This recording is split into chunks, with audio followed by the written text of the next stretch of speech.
Hi INFJs, welcome back to my channel. So you know those days when you've declined yet another invite to a party or a social gathering, even though you really wanted to go because you're lonely and you're tired of sitting at home? Or maybe you snapped at someone you love for no real reason? Or maybe you've avoided making a decision because you just couldn't handle one more thing. For INFJs, this isn't just about being introverted or being moody. Sensory overload can quietly run your life and you might not even realize it's happening. I didn't know it was happening for a number of years and I struggled massively with it.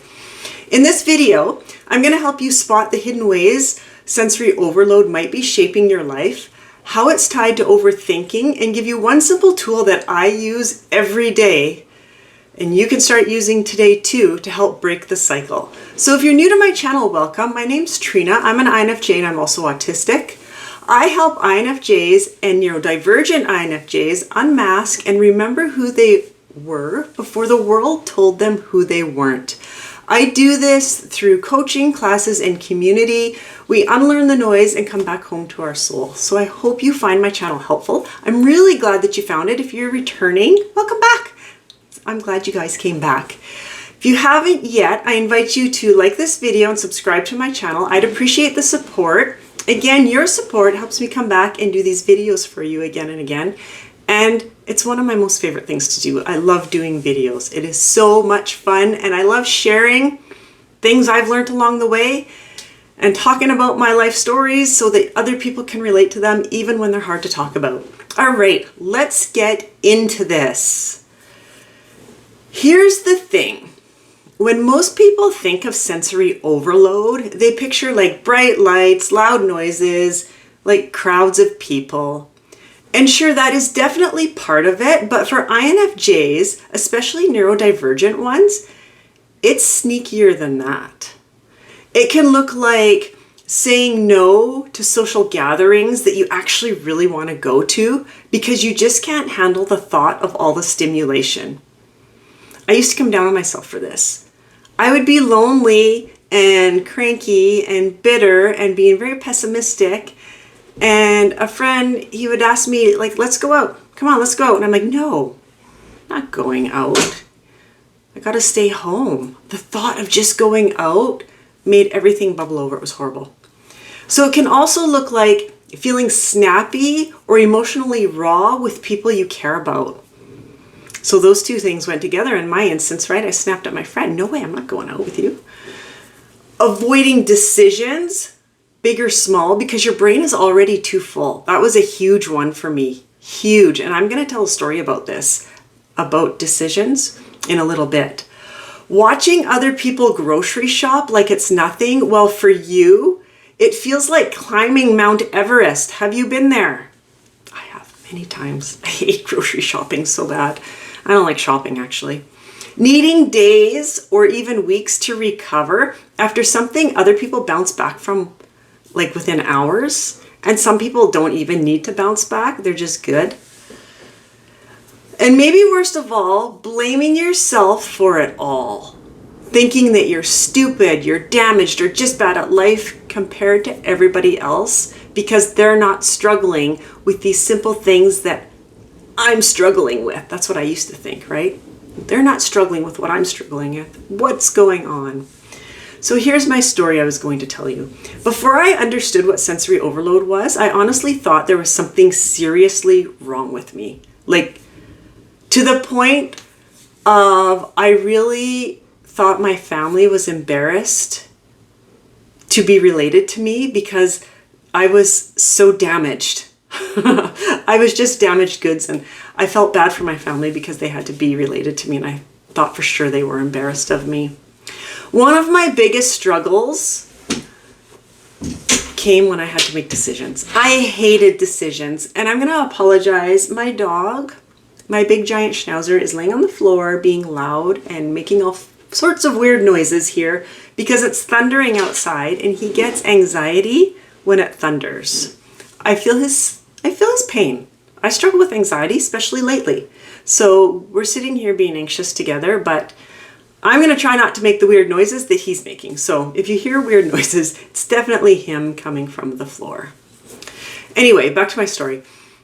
My biggest struggle was when I had to make decisions. I hated decisions. It didn't matter if it was a big decision or a small decision. My brain would go into like massive overdrive and I'd get filled with so much dread. I'd overthink the whole thing. I'd come down on myself. Then I'd overthink the fact that I was overthinking. And then I would overthink the fact that I was coming down on myself and come down on myself even harder. I'd weigh out all the pros and cons about 3 million times for every single decision. Picture every possible consequence, outcome that I could think of. And then I would spiral into, why can't I just pick something like everyone else can and go with it and be happy without all this stress attached? I would come down on myself so hard because I couldn't make a decision. If people only knew what was going on inside of me when I had to make a simple decision, like some days it was just, what are you going to have for lunch, Trina? Oh my gosh, that's a big decision some days. And because other people seem to make decisions on a whim, I saw my struggles as proof that there was something drastically wrong with me. There was just more proof. And this caused me anxiety because it's very scary when you think you found proof that you are drastically broken. My self-esteem took a huge hit every single time I had to make a decision. It was horrible. This wasn't just an occasional annoyance. It shaped my life. I missed opportunities because I couldn't decide. I wouldn't leave my house because I couldn't decide what to do. And when I would overthink a simple decision, like for example, going to a paint party. I really wanted to go to a paint party. In my community, we have these paint parties. A lady hosts them and you get to go there and she does a tutorial with you where you get to paint a picture and it sounds so fun. I've never been to one in my life, but I really want to go to one. I overthought this. Should I go or should I not go? If I go, I'm going to be alone because I don't really have a lot of friends in my community. Am I going to get judged? Is it going to be a safe place? Am I going to be with a whole bunch of nasty people? People are not safe for me. Oh my gosh. That's what was going on in my overthinking loop.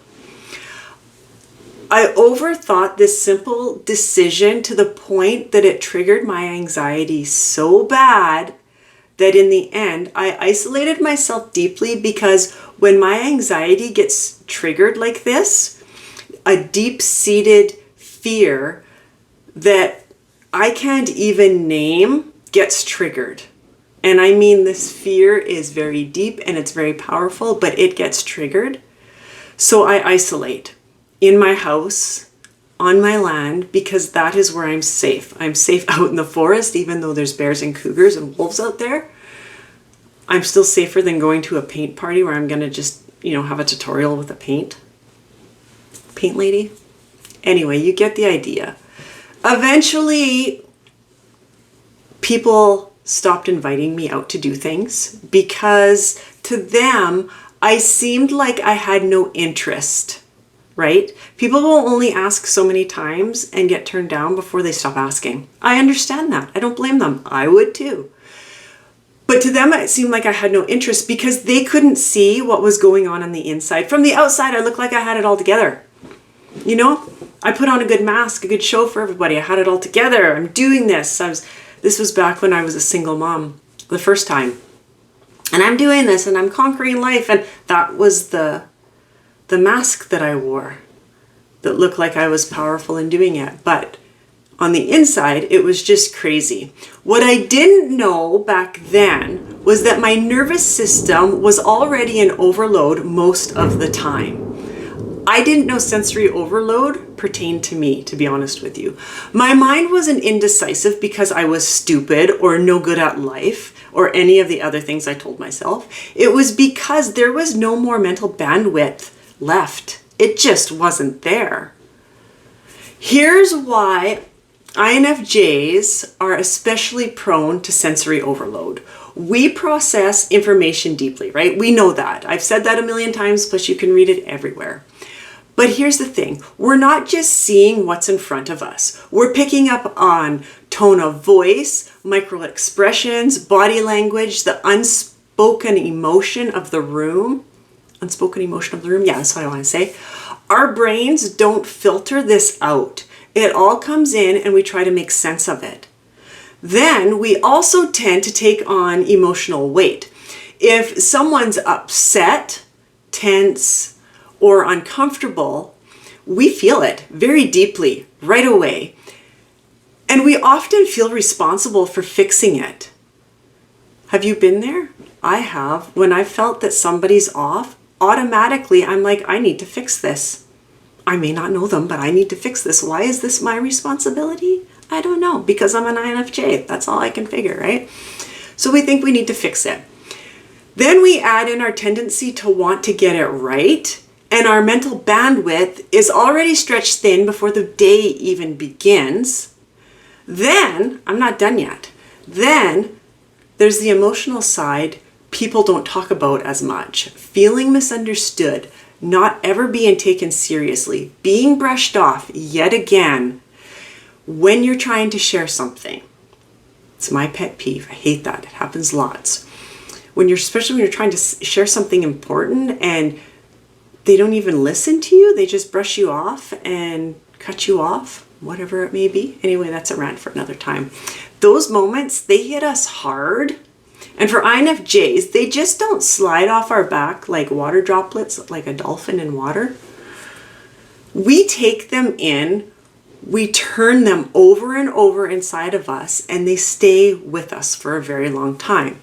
Now layer that on top of the buzzing lights, the background noise, and our brain rehashing past experiences over and over and over again. And it's no wonder we hit overload so fast. I mean, that is a lot going on at any given moment in an INFJ's brain, right? Everything that I just rambled about, that's what's going on at any given moment inside of my brain. So by the time a new decision or a conversation or a task lands on our plate, our nervous system is like, whoa, I'm already maxed out. I can't handle any more of this. Nope, not happening. And that's when we either shut down or we'll spiral into overthinking. Here's where sensory overload even gets trickier for INFJs. Once we're in it, our brain, it tries to think its way out of it, right? We're thinkers. That's what we do. That's one of our strengths. We're deep thinkers. But instead of solving the problem, it traps us in overthinking. We replay conversations, dissect every little detail, weigh every possible outcome, and all it does is keep our nervous system stuck in overdrive. And that's why I created my brand new workshop, Breaking the Overthinking Loop, How to Find Calm When Your INFJ Brain Just Won't Shut Off. In this workshop, I'm going to show you how to interrupt that spiral in the moment, create mental space, and make decisions without second guessing yourself for days or weeks or months afterwards. Yes, I've done that many times, because the truth is, until we break that loop, sensory overload will keep running the show. It's going to just keep running the show. It ran the show for me until I was almost 40. I didn't realize it.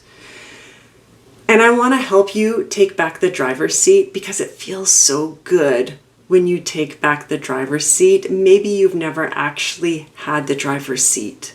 Might be new territory. It was for me. It was a little awkward, but I loved it very quickly.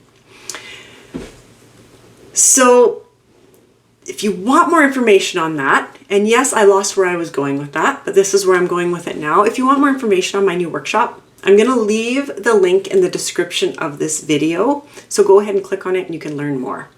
All right. Now, I want to leave you with one quick tip that you can try right away. And it's something that I use every day. So if you feel sensory overload creeping in and you want to gain control of it before it starts dictating your life again, just pause. Step into a quieter environment for like 3 to 5 minutes. It really doesn't take long. Just step into a quieter environment.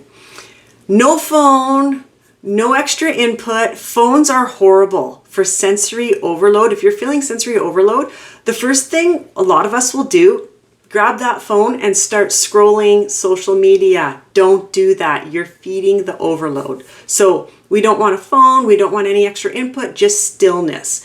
Give your brain a chance to breathe before you jump into the next thing. That's all it needs. It just needs a moment to come back down, to start regulating again and feeling better. It doesn't take long.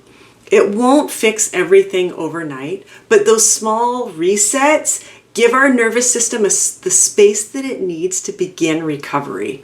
And that's often the difference between feeling in control and feeling like your whole day has been hijacked, because that's what it feels like. I hope this was helpful. Let me know in the comments if you relate to this sensory overload or what you found you've struggled with. Does it impact your decisions? Maybe it doesn't. Maybe you struggle with something else. I'd love to hear your thoughts in the comments if you'd like. Again, feel free to share this video. The more times I share, the more INFJs I get to help. And that's what it's all about. Thank you so much for joining me. Again, like this video. I invite you to subscribe to my channel. I would really appreciate your support. But before you go, I'm going to share with you my next video. I'm getting really personal. This is a very personal one, very uncomfortable for me. I'm going to share some things I've almost never ever said out loud to anyone, thoughts that I've kept to myself, and what happened when I finally changed them.